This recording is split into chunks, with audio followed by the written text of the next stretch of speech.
सितंबर 1930 का वह दिन इतिहास के पन्नों पर अमिट बन गया, जब एक 18 वर्षीय युवक अपनी मां के आशीर्वाद और पिता की उम्मीदों को लेकर देश के लिए बलिदान देने निकल पड़ा।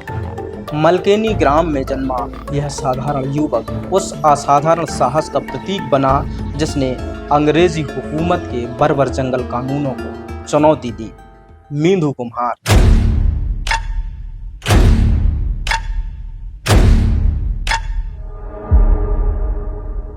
मींधू कुम्हार का जीवन एक साधारण किसान के बेटे का था, लेकिन उसके भीतर अदम्य साहस और अपने लोगों के लिए कुछ कर गुजरने का जज्बा पनप रहा था।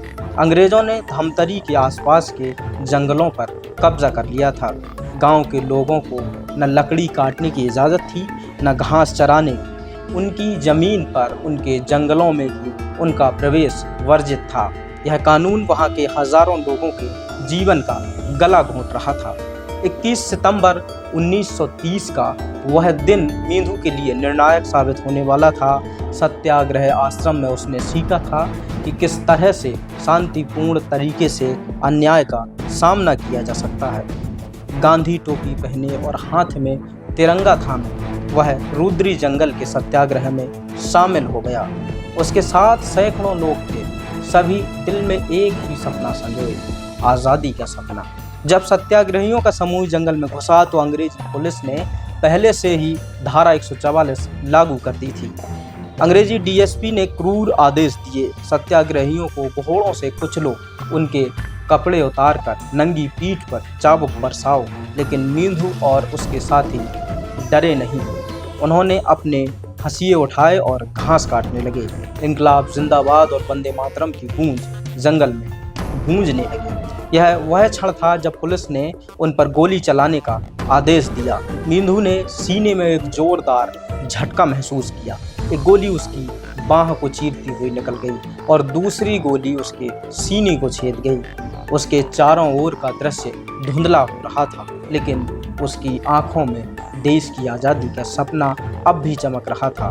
उसके साथी सखाराम और रत्नू भी घायल हुए, पर मींधू की हालत गंभीर थी। उसे तुरंत खटिया पर डालकर धमतरी और फिर रायपुर ले जाया गया। उसकी हर सांस धीरे धीरे कमज़ोर हो रही थी, लेकिन उसकी आत्मा अब भी अडिग थी। 25 सितंबर 1930 का वह मनहूस दिन भी आया जब मींधू ने अंतिम सांस ली। उस युवा ने अपनी जान देकर देश के लिए सर्वोच्च बलिदान दे दिया। अंग्रेजों ने उसके पार्थिव शरीर को परिवार को नहीं सौंपा। जेल के अंदर ही उसका अंतिम संस्कार कर दिया। अंग्रेजी हुकूमत ने उस पर देशद्रोह का आरोप लगाया, लेकिन मींधू कुम्हार की शहादत ने उसे धमतरी का पहला शहीद बना दिया। मात्र 18 वर्ष की आयु में उसने वह कर दिखाया जो कई लोग सोच भी नहीं सकते थे। मींधू की कहानी उन अनगिनत गुमनाम वीरों की कहानी है जिन्होंने देश की स्वतंत्रता के लिए अपना सर्वस्व न्यौछावर कर दिया। उसकी शहादत एक अमर गाथा बन गई, एक ऐसा अद्वितीय बलिदान जिसने अन्याय के विरुद्ध खड़े होने की मसाल पेश की। जब भी धमतरी के जंगलों में हवा बहती है, ऐसा लगता है मानो वहाँ मींधू के बलिदान की गाथा सुनाई जा रही हो, और हर कोई गर्व से कहता है यह धरती उस वीर की है जिसने अपनी जान देकर हमें आज़ादी दिलाई। जय हिंद।